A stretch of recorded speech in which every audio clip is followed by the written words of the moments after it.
All right, Kyle here from allmediareviews.blogspot.com. Here to continue on the prog metal slash extreme metal album list. I will admit that I sort of shoehorned a couple titles in from the bands Aluvatai and Alcest. In fact, I can go right back to this because it kind of hit me like I didn't remember either of those. And that's what happened with this. I included a couple albums, I think, from Escale de Lune and Slania from Slania and Souvenir de Monday. I don't know. I'm gonna the goal, not now, but like in a year, I'm gonna try. I was listening to Apple Duet today.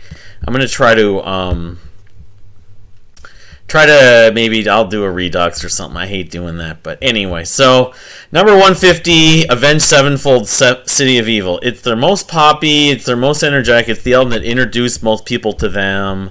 It's a good album. The whole like Iron Maiden twin guitar lead kind of thing, syncopation.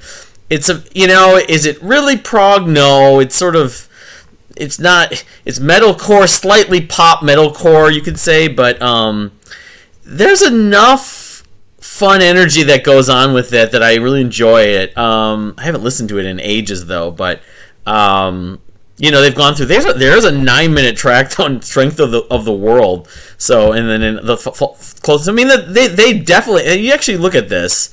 Most of the songs are 5, 6, 7, 8 minutes. I forgot about that.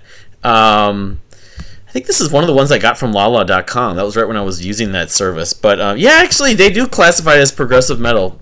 It's the reason why that Portnoy ended up playing with them and everything. So, it's a fun record. Number 150, Avenged Sevenfold from 2005, City of Evil. Number 149, the Chris Norris Project, Icons of the Illogical, which, if I'm not mistaken, Chris Norris was in another band. He was part of Darkest Hour. He's most well known. He's been in a bunch of other bands apparently then too, but I didn't know Darkest Hour. I heard about them and I maybe checked them out once. I was kind of told they weren't, top of the line, worth necessarily my first choice, but this album is like all instrumental, if I recall, and it's very neoclassical. It's technical at times. I remember I don't have a track list here, but it has I don't they have like a history here. It has kind of not a Liquid Tension experiment element to it, but it's instrumental prog metal. I mean, for lack of a better way to put it, it was on Magna Carta too. But I remember liking it and wondering why more people didn't talk about it. Actually, but yeah, I mean, I guess I remember enjoying this. It was in my top. This was 2009 top 30, 25, 30 albums, maybe a little higher than that in 2009. But I haven't gone back. I don't know if the project was like a Crimson reference too, but with the KT. Anyway, Chris Norris Project, Icons of the Illogical. Number 148, Metropolis Behind Mysterious Walls, from 1995. Now, I have a soft spot for this record because when I was really sort of trying to get into as many underground progressive metal bands after just totally becoming obsessed with Dream Theater, this was one of the bands that I kind of loved, and I a few other bands popped up like Superior, later Andromeda. I think they're German too, and I didn't understand. Yeah, they are. I didn't understand why, even with a name like Metropolis. Now there's another band called Metropolis too, but why more of the sort of Dream Theater fan base didn't talk about this album? I loved it. It sounds a lot like Dream Theater, although it's not like as heavy as Dream Theater, but it's not like you can literally just sort of lift moments, say that sounds like that song on Images and Words, that sounds like that song on Awake or whatever, but there's some sort of almost overt aesthetic they use, and it's a little on the nose with naming your band Metropolis, of course, but that being said, I listened to this Walls of Mystery. The Walls of Mystery was the one that I probably liked the most, but it was only 6 tracks, but I think some of these songs go well over 7 or 8 minutes, so it's like a 35, 40, 45 minute album. It's not a massively long album, but they put out another record and I bought it, and I know I didn't like it nearly as much, but this one was kind of addictive enough for you want some like prog metal. I mean, that was right around the time Magna Carta came out and all these other bands. And while you can argue who was better or whatever, I think this is one of the most criminally underrated bands, even among the prog power and prog metal scene. Barely anyone ever talks about this or knows this band. So there's a ton of them though. Anyway, Metropolis. Behind Mysterious Walls, great vocal, like layered vocals, vocal harmonies, multi-track vocals. If I'm mistaken, I could go for listening to that again. Anyway, it's been many years, probably been over 10 years since I've listened to that album.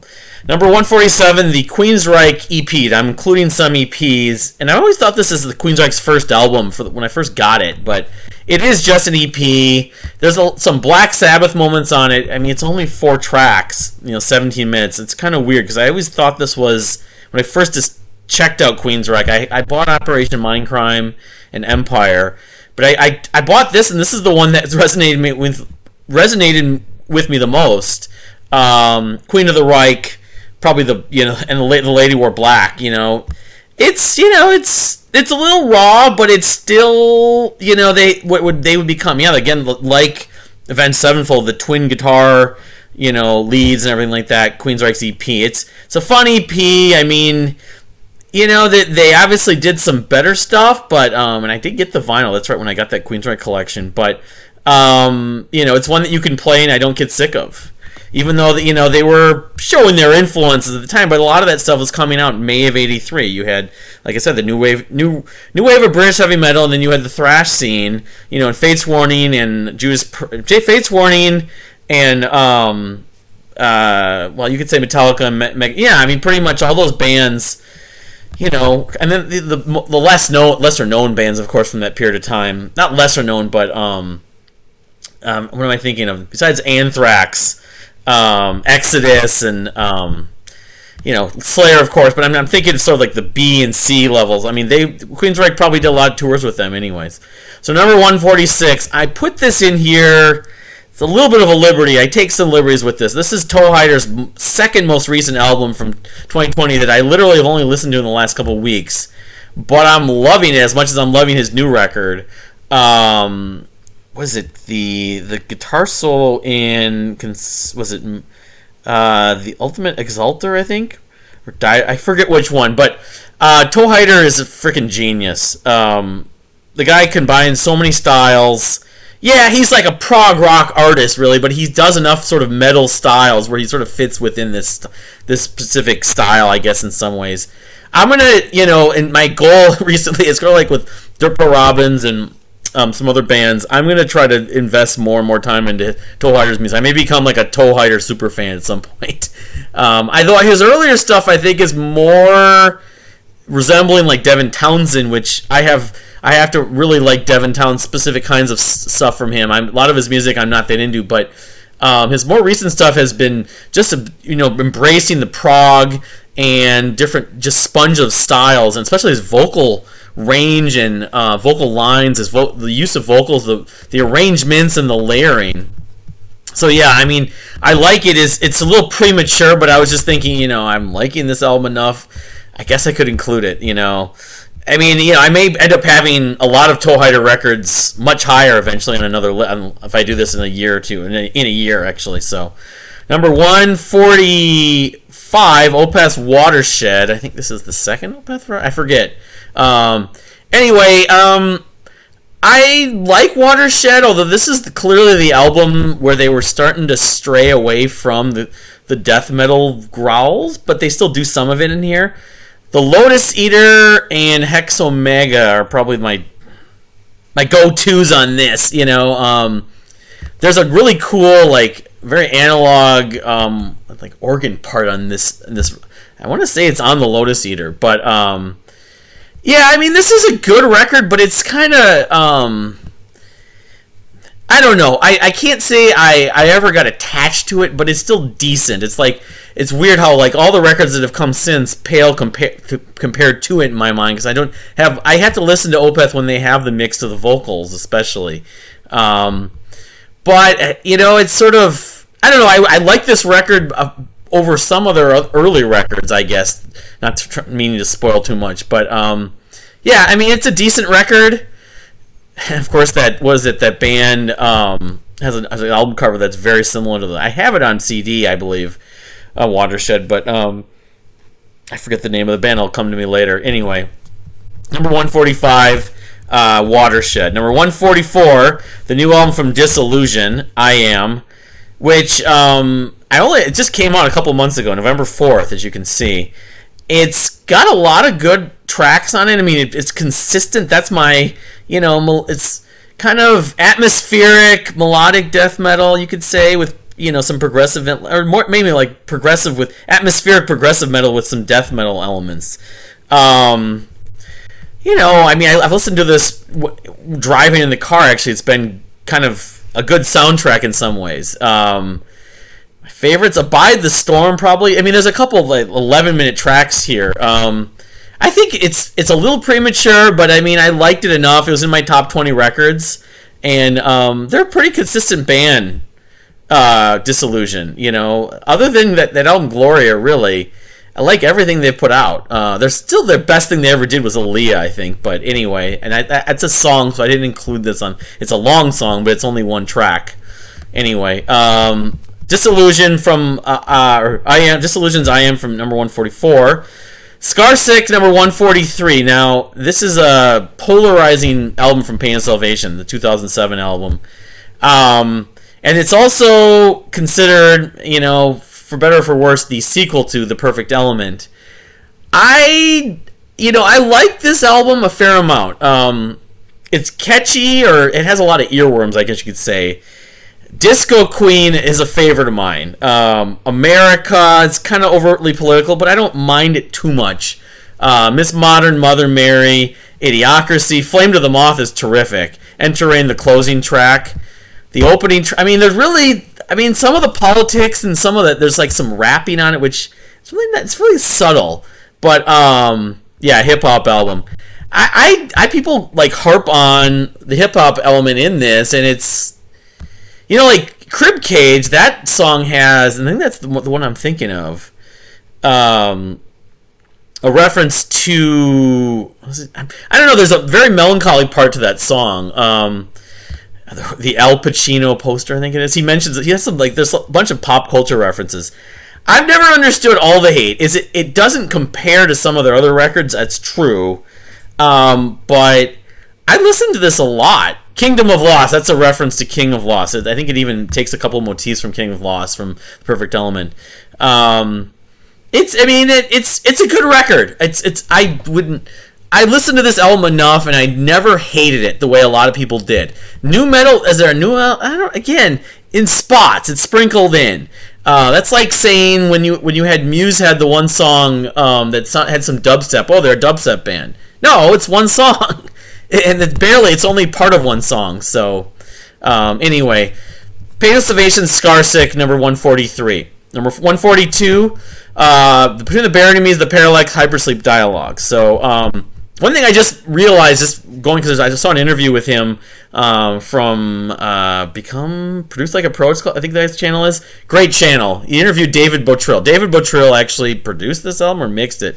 Anyway, this is the EP, the 30-minute EP or whatever they released in 2011, yeah, which is the first part of that, the Hypersleep Dialogue, or the Parallax series. But I like this more. In fact, I can roughly say they have not put out anything as good as this since. Not Colors 2. I wanted to like Colors 2, but the three sort of semi-mid-level epics. The only thing is, I remember the production. While I love David Bottrill, there was a little bit of clipping on this, but it was on my top 10 releases in 2011. I did a revision, and it's not in there now, but they at least kind of refined, and I preferred it over The Great Misdirect, which I put on the last list, which was lower. But yeah, I think it's the most overlooked Between the Bare Enemy release, even among the period, the debut album all the way up to it, and then the stuff that's followed it. People just don't care about it. They love the Parallax too, but the Hypersleep Dialogues, it's good. It's just an EP. No, it's more than just an EP. So anyway, number 142, number 141, Cynic's final, or not final, because they just put out a new Cynic album. But the final album with their original lineup, you could say. Kindly Bent to Free Us, the final full length. Kindly Bent to Free Us from 2014. Another album that I think is kind of overlooked. I gave it 3 stars. I think I remember thinking, because I Traced in Air, a lot of people raved about, and I never got that into Traced in Air. I like this album more. Now, I'm not sure why I gave it 3 stars. Now, looking back at it, I haven't listened to it probably since 2014 or 2015, but I saw them on that tour, though. And while it's a little lighter than some of the other Cynic stuff, including the one that came out last year, it's still, the technical metal side of it and the tech death works really well on it. The title track, Infinite Shapes, Moonheart, Sunhead. I mean, unfortunately, rather than just like literally revisiting all these releases again, I can't elaborate. But yeah, I mean, it's probably a little less technical than some of the other records, but Cynic they're a machine, and it's got the mixture of the kind of the processed vocals and some of the shrieks or whatever, point shrieks. Well, I mean, anyway, Kindly Bent to Free Us, another overlooked record. So this is like the overlooked section. That's up. Of course, it's not higher. So number 141, number 140. You got Riverside, the only Riverside album. I'm just spoiling it or whatever. No Domini High Definition, or ADHD as most people refer to it. This is the one Riverside record I've listened to I felt like had the punch, had the riffs, really felt heavy. Every other Riverside album I listened to, including Fear in the Time Machine, or whatever it's called. Is it called Fear in the Time Machine? I just felt like they always were missing punch. The vocals sound just sort of derivative of David Gilmour.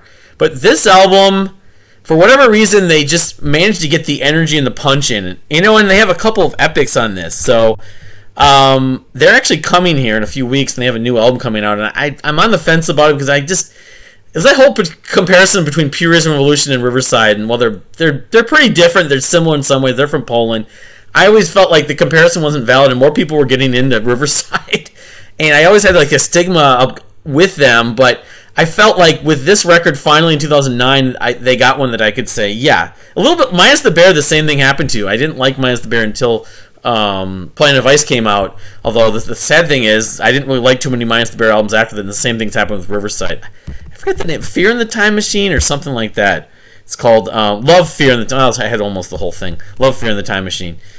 Anyway, number 140, ADHD from Riverside, number 2009. Okay, so the first Superior album on here, Ultima Ratio from 2002. Their final album. They had another album that they recorded, but the band basically threw in the towel when they were going to actually, try to release it. They couldn't release it. So this is their final album. It's a concept album, a rock opera about, sort of a messiah to save the world from whatever. It is a little bit overtly like theater, like metal theater in some ways. But, I mean, the comparison to Queensryche Operation Mindcrime in a lot of ways fits. There's a lot of themes and motifs in it. They have some female vocals. It's very German-esque. I mean, there's a lot of German sort of culture brought in here in a fictional story. Ultra, I thought it was like MK Ultra is the show. There's a song called Ultra. Fallen's one of the. I think Michael Tangerman from Superior does a duet with a female singer on that. Broken World, Judgment Day. I mean, it's a kind of an overlooked, not thought of concept album. And, it's not the only Superior album that's going to be on this record. Superior are a band that I think a lot more people, if they heard them, could like. But I mean, for what they were doing. They semi pulled it off. I enjoy enough of it. I don't think it's anywhere near their best, but it's still a good record. An album I liked in 2002 when it came out, and I've listened to it sparingly over the last decade and still enjoy it. Number 138, Pandora's Pinata from Diablo Swing Orchestra. So Diablo Swing Orchestra have a bunch of records. They had an original singer who was very like overt, like Nightwish sort of opera vocals. I couldn't get into it, but then I eventually got used to that, and then they had a different singer come in. This album came out in 2012. And from my memory, it's more almost energetic and popish than some of their previous records. Although the records that have come since have been even more, embracing that style. Swing, yeah, of course. I remember my wife even was curious about it because it's like, well, it's heavy metal that you can dance to. I forget what the first single was. Would have been Voodoo Mon Amour, the opening track, possibly. That and Aurora. But, fun record, not my favorite, but it's still, unlike a few of their other records, I felt like this record, it's 51 minutes. Some of their records seem to kind of go on, or I get lost in them, and I didn't seem to get lost as much in this one as some of their others. So, Pandora's Pinata from 2012. I think I found this on vinyl at a really reasonable price. It was a discount for like $10 a few years ago. I showed it on camera for a second. Anyway, 138, 137. Reason from Shaman. The first Andre Matos led release in here, I believe. Unless I had the other one. I'm pretty sure. Well, my memory's going bad when I made this list. It's Pub Meeple. I only scanned it once or twice and then just put it together after I did all the voting. The title track is my favorite on this. There's also a cover, but it's pretty decent. It's prog metal, power metal, prog metal. Andre Matos led, with symphonic elements, classical elements, more. And I think more might have been a cover. I think that's the one I'm thinking of, from some band from the 80s, like one of those goth bands. But Reason's a decent record. I guess overall it was a little disappointing to me, as much as I loved his previous work. But it wasn't so disappointing. That's why it's this low, because Andre Matos, I've probably said it more than one time, is my favorite metal singer, in some ways my favorite singer. Kind of splitting hairs with a couple other names, Jimmy Necco and Annie Haslam, but he's definitely my favorite metal singer. And so, while he hasn't done everything that I've loved, a lot of stuff he does I love just because I get to hear him sing. And he's a good writer. He writes good vocal lines. So, but anyway, we're gonna see him a number of times on this list going forward. Anyway, number 136, Building an Empire from Demians. Nicolas Chappell, the French musician who basically wrote and recorded almost this entire thing, the debut album that really was a big deal when it came out. Although I'll fully admit that I still contend my favorite stuff I've heard from him was actually the Silent Ceremony demos, which is a song called Chapel on that, which I don't know if he named it after because his last name is Chapel, which samples Angel and everything like that, the TV series Angel. It's just perfect mood, and it has like a Homer Simpson bit. Anyway, I could talk about he's known as the Magic Man on some of the boards and stuff online. No, this is a pretty good record, pretty flawless record beginning to end. Is it really metal? This is a little bit like the Toe Hider thing, where there's progressive metal elements. It gets heavy enough. You could say, well, why isn't Fair to Midland in here? Why isn't Carnival in here? Why isn't some of these other bands that are it's a valid point, but the prog metal scene, the prog rock scene, the Dream Theater community embraced it for a little while. And the Porcupine, Steven Wilson had high praise to it. That means it may take over the world. Temple's probably my go-to track, even though that's not even heavy. It's not even prog metal. The samples from Martin Luther King's "I Have a Dream" speech, if I'm not mistaken. The opening track, "The Perfect Symmetry," and the closing track, "Sand," are probably my favorites. They're just well crafted. There's no dead spots in both those songs. "Shine" is a nice ballad. I listened to this a lot when it came out, and I did see a lot of people really get into them. After someone that I just had talked to online and knew, and he was a musician, a lot of people knew him. It's like one of the people we know is getting really popular. So, "Building an Empire" from Demians from 2008, number 136. All right, moving on. 135. The videos may go 45 minutes, just like the last week, because I'm trying to cover as many albums as I can. Thurisaz, a band who's put out a bunch of albums I like, but this sort of by default is the one I included in here and got the most votes. Circadian Rhythm from 2007. Sort of, you call it progressive blackened death metal. Very atmospheric though. kind of less is more at points. Of course, I always think of circadian rhythms. That has to do with like your sleep pattern, how you can't really try to sleep during the day and go to sleep at night. Your body has a circadian rhythm that it needs to, like, because it's always been used to it. It's sort of designed, and your body works that way. Yeah, I mean, I haven't listened to this in many years, like many of these records. I haven't revisited it, but in 2007, I was getting pretty attached to a lot of these albums, a lot of these bands in the sort of extreme metal scene, and this was one of them. I was pretty attached to it. I mean, it's just, Point of No Return, Symbiosis, Fading Dreams, Past Perfect, the closing track. It's just a fun, energetic, atmospheric metal record with a lot of textures, a lot of different guitar tones they use, and if I'm not mistaken, a few different vocal styles. So, like both the clean and blackened sort of black metal shrieks, that kind of stuff. Anyway, number 135, Circadian Rhythm. Number 134, the first Unexpect album on here, Fables from the Sleepless Empire, the final Unexpect album. Sadly, it's been 11 years, or actually almost 12 years now. Unexpect, this is their most toned down record, you could say. Crazy circus metal, very jazzy, very sort of Zappa-esque at points, throwing everything and anything they can. They have a male and female singer. A lot of sort of, it's not deep growling, it's more animated theatrical growling. This album, though, the thing that stuck out is the production was really good, and it was still crazy enough, but not as crazy as some of the others. But I gave it 4 stars. I'm on the fence about where I put it in their catalog among their other records right now, because I didn't listen to it as much as some of the other records in the long run. But they're a mood band. They're just, it's like Cardiacs. It's like, we're going to be really weird. We're going to have these really cool parts in the middle, and you're going to be like, your jaw's going to drop, and you're going to be like, what the hell did I just listen to? But in a good way. I mean, Unexpect, they kind of fit their name. The stuff they're doing is not expected to work, and somehow it does work. The Quantum Symphony, I remember that track, going back to that a fair amount of times. Let's see here. When the Joyful Dead Are Dancing, yeah, I mean, not as awesome as, we'll see where Flesh Aquarium ends up on the list, but still a very good record, Unexpect, and actually a good record to start if you've never heard them before, because how crazy they can get.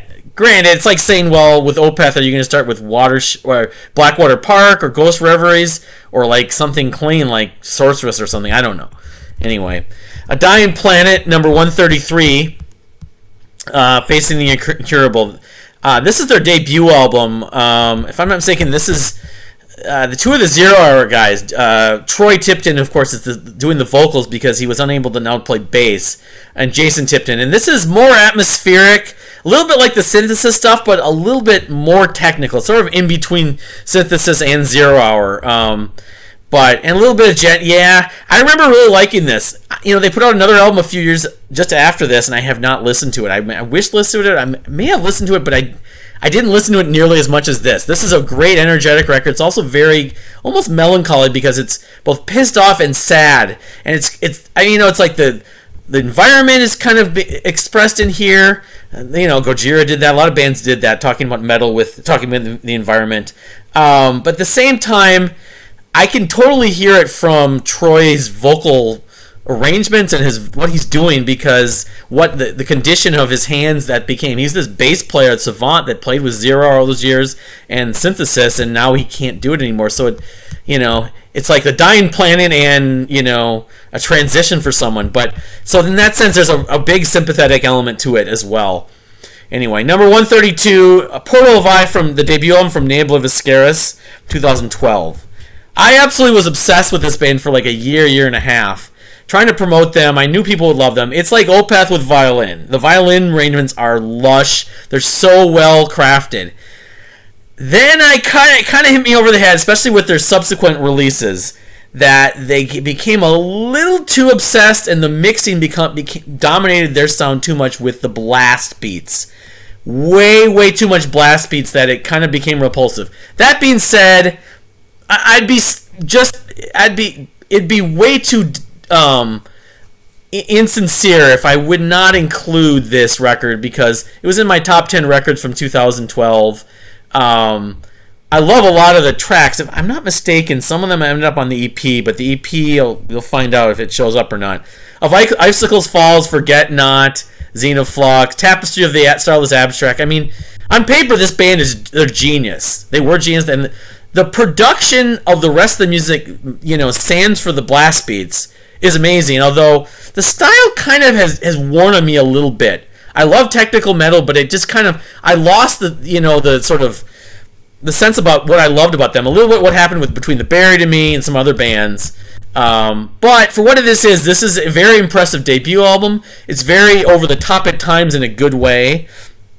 And if you don't mind blast beats, if you enjoy blast beats, this and Flag Flowers, the Kaleidoscope, and Plague Flower, yeah, that's another one. I mean, the whole record is pretty extensive. It's a 71-minute record, but there aren't really songs that you would want to skip. If you enjoy this, you're going to listen to the whole thing more often than not.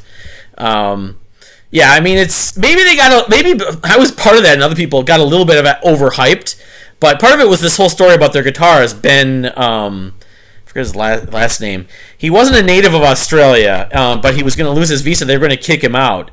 Ben, what's his name? Ben? I thought his name was Benjamin Barrett. Yeah, but that was part of it. It's like, this is unfortunate. They were writing to the government. They're trying to get people to sign a petition and stuff. It's like this band can't break up. They had too much potential.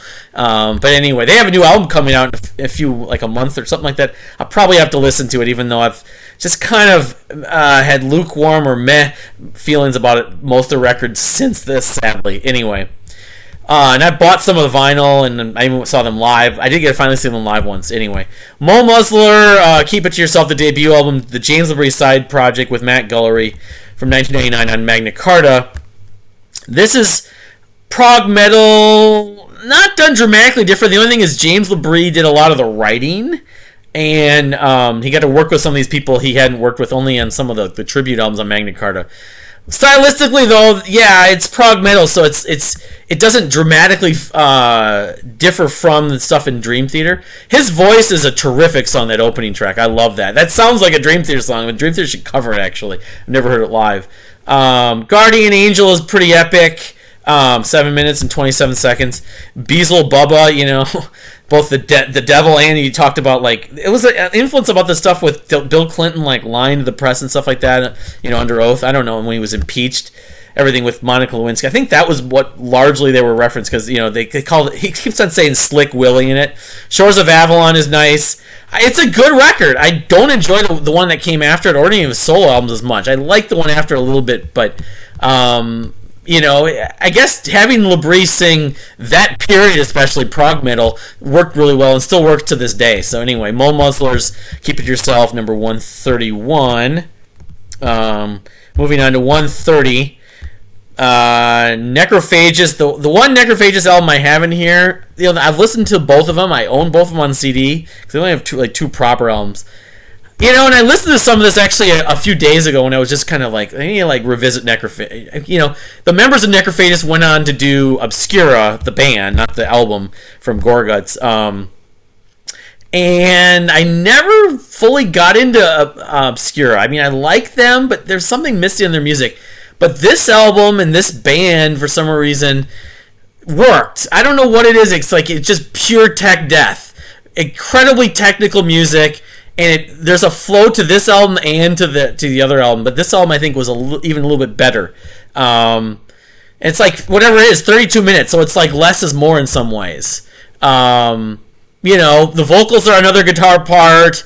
It's got a consistent energy, some nice dynamics here and there, and it's an album I probably should listen to more. But if I'm putting my favorite sort of technical albums, the Brain Drill record would be in that category. This is stripping down some of the percentage of the Brain Drill, and it's just 32 minutes of just pure, technical wizardry. And it works. I mean, the vocals, the lyrics, I have no idea. A name like Necrophagus has its own connotations. And Epitaph, of course. You think about what Epitaph refers to, and then bands writing songs with the title Epitaph. Your swan song, your sort of like an epilogue in some ways. Anyway, Epitaph from Necrophagus. If you like tech death and don't know Necrophagus, you need to hear it. Most people have heard it though, because it's very influential. It's influenced countless. Necrophagus, this German band. The rumor about them is like, are they ever going to make another album? They never officially broke up, but they're like Tool or whatever. Tool finally put out a record in 2019. Number 129, Subterranean Masquerade. Here with the EP Temporary Psychotic State. It's only a couple tracks. It's a little bit longer though than their EP that came out, Home. So Home didn't end up on the list. I'll just, not to spoil too much, but it's got two like sort of extensive songs. Temporary Psychotic State, the title track, and Observation Through Metamorphosis. This stuff is, I love when this band does, in this era of the band, does things well. You have Paul Coor's vocals, you have the dynamics, the organic like chamber instruments, and the atmosphere. This is no exception. This debut EP from them, and it's the number 22 EP from 2004 music.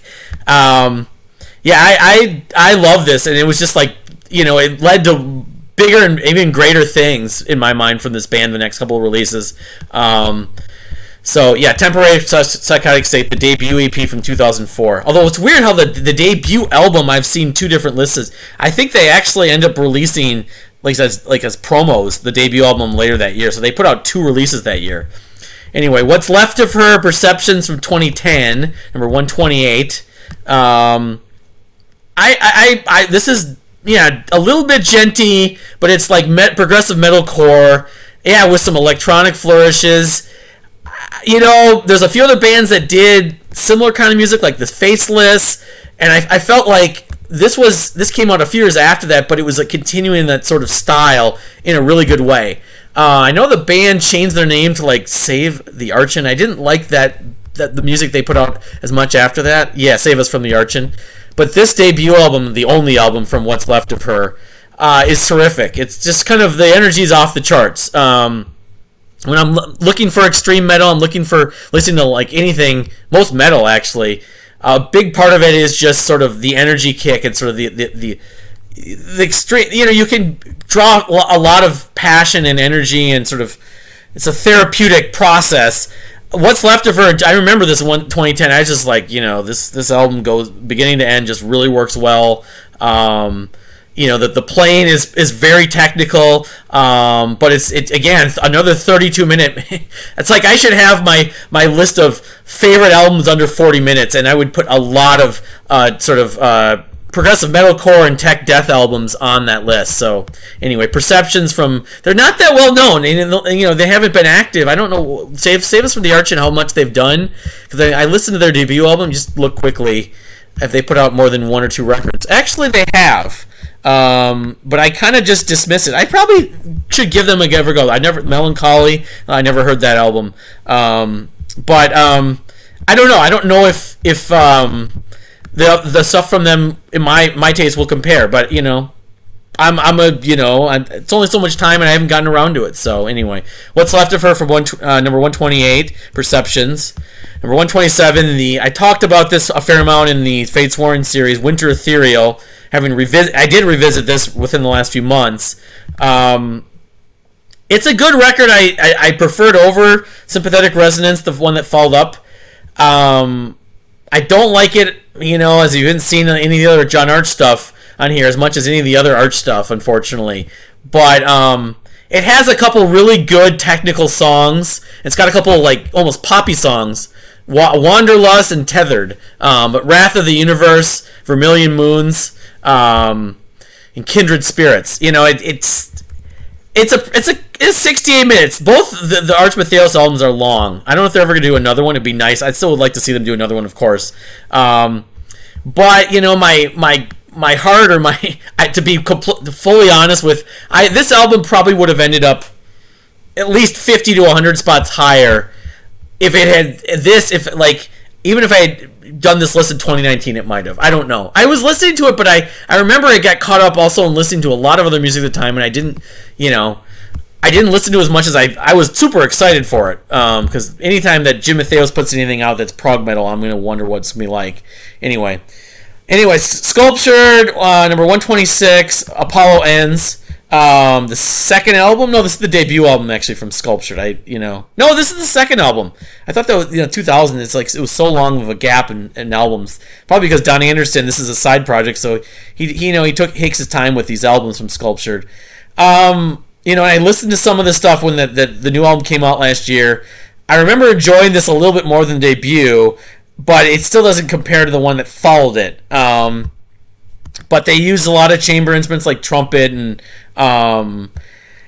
percussion, dynamics, some samples. I guess you'd say the best thing about it is the atmosphere and the vocals still, even though they're kind of minimal at points, they're not exceptional. They fit with the mood on it. But I think it was sort of like with this, they're bringing in the jazz element, but they didn't embrace it, and they didn't embrace sort of some of the things they would go to a few years later. And the Agalloch EPs, the white EP specifically, I think led to what they would do later. But for what it is, Paul Ends is a pretty good sophomore record, one from the year 2000. But it's a mood record still. Sculptured, those first two records are very moody. I find that the third record, Embodiment, which we're going to see where that falls on this list, I got addicted to. But anyway, number 125, the debut album from Sicketh. The trees are dead and dried out. Wait for something wild, which doesn't really grammatically make sense. The trees are dead and dried out. It should be a comma there. Wait for something wild, but they don't care about this. So Sicketh, they don't have a lot of albums, but for what they've done, it's pretty much like Unexpect. It's crazy genius in a lot of ways, and this is a little more raw than the records that came after it. But oh man, there's some just crazy technical moments in here that are just so fun. And even the titles, and then they bring in the theatrical element, and the sort of vocals are one part Monty Python and one part like Dr. Claw. They're not really vocals; they're like spoken parts. And this is they kind of set the tone. I mean, they put out some EPs, and I remember back in 2008, I was listening to them a lot, and I was listening to all their EPs too, and their EPs are really good as well. I didn't include them on this list, sadly, but I didn't even include them. Well, maybe I'll do a metal EP list. I don't know. I can't like just pinpoint like this song, that song. I don't have like a lot of just like go-tos. But when will the forest speak? Skies of the Millennium Night. I mean, it's just, this is a fun ride. Tupelo is a 7-minute track, as you can see. Can't We All Dream? I mean, that's the thing you think about with Sicketh. It's very sort of over the top, comedic metal of a sort. And there's the core elements, but they'll bring in like just different instruments unexpectedly. And they influence a lot of bands, like both between the Buried and Me, I believe, and Protest the Hero. And the gent scene. So, maybe they were following a little bit in the footsteps of Meshuggah, but it's not purely dense metal. That's the thing I like about them. And so this album, the debut album, while it is more raw than some of the stuff they did after that I mentioned, it still really works. Okay, so along those similar lines, Unexpect, their debut album, Utopia, from 1999. This album is less experimental, and while it is a debut album, you might say it's more raw. It's more lower-fi production, but I remember getting a more overtly prog metal. They had a more traditional prog metal sound on this album than any of the others. In fact, the Malden of the Well album that came out the same year has a similar element to me, where they still had the silliness. They did they embraced it more. It's not as circusy. That's the best way to put it.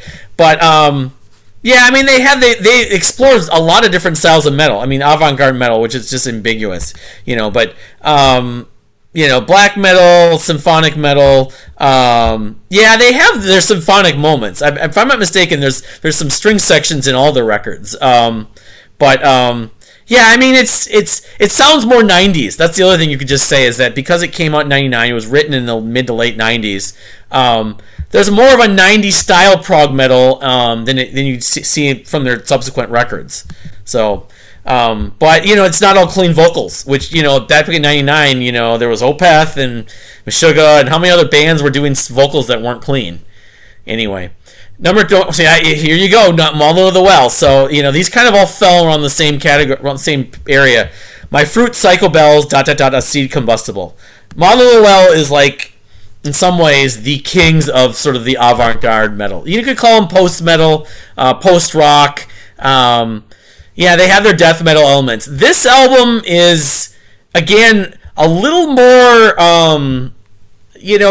less refined, and again, embracing more the prog metal sound of the 90s than the records they would put out after that. Well, really, records are, and you could put K.O. Dot in that. Unfortunately, K.O. Dot and me I've never really warmed up to, unfortunately, not much of.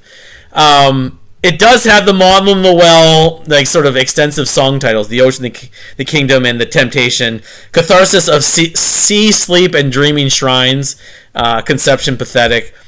But yeah, I mean it's a debut album, but it's still one that things get revealed the more you listen to it. Pretty much every Model of the Well or any avant-garde metal, I would say that about. If you don't get sort of lost in it too much. And this album, actually, if you're a prog metal fan, you've never listened to avant-garde metal, is probably one to check out because it has at least a little bit more, not of the Dream Theater sound, but of sort of, I don't know how you compare it. I guess it wouldn't be Porcupine Tree, it wouldn't be Pain of Salvation. It's sort of, I guess you could say there's a little bit of Dream Theater or Rush or Fate's Warning. Fate's Warning might be the best comparison. Fate's Warning, maybe almost the 80s Fate's Warning, but with 90s elements to it too. They were listening to some other stuff, but it's way more avant-garde than Fate's Warning really ever got. So, yeah, I mean, it's a terrific record. It's a debut album though, but I don't look at it. I almost shouldn't be looking at it as debut album because they don't have a long catalog. They transition into K.O. Dot. If you add K.O. Dot into the Toby Driver verse. Yes, then they would go in a lot of different places, but they would sprinkle in moments on that of sort of the string sections and the acoustic quiet parts, and was he writing a lot of music while he was, or after he woke up, or he was lucid dreaming? I can't remember if he actually did that on this first record. There's been some interviews with him and everything, but with Toby.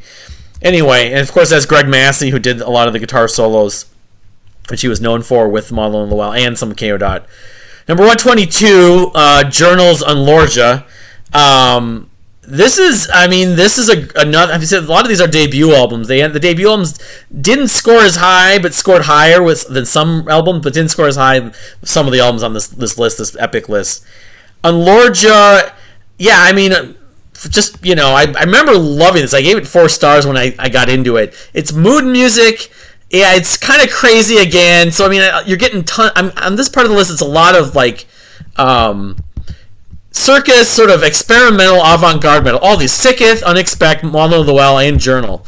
And I think part of it also with when Lorgia and Journal was, I think it's mentioned in one of these reviews, is that this came out around the lull when Sicketh had broken up. So you're looking for something that's sort of over the top. And Unexpect was sort of, we're waiting on the next Unexpect. There hadn't been an Unexpect album in many, but it sort of filled that void that we were getting without any new Sicketh music. Yeah, it's sort of, they threw in the mathcore and the video game stuff on this album, and if I'm not mistaken, it's pretty long. Yeah, it's almost 80 minutes. So I mean, part of the issue with this record is if it was like half as long as it is, it probably would be a higher. However, I'll say this album that came out after it isn't even on the list because I didn't get into as much Chrysalis or Dahlia. I ordered it. It came with like a graphic novel and all this stuff.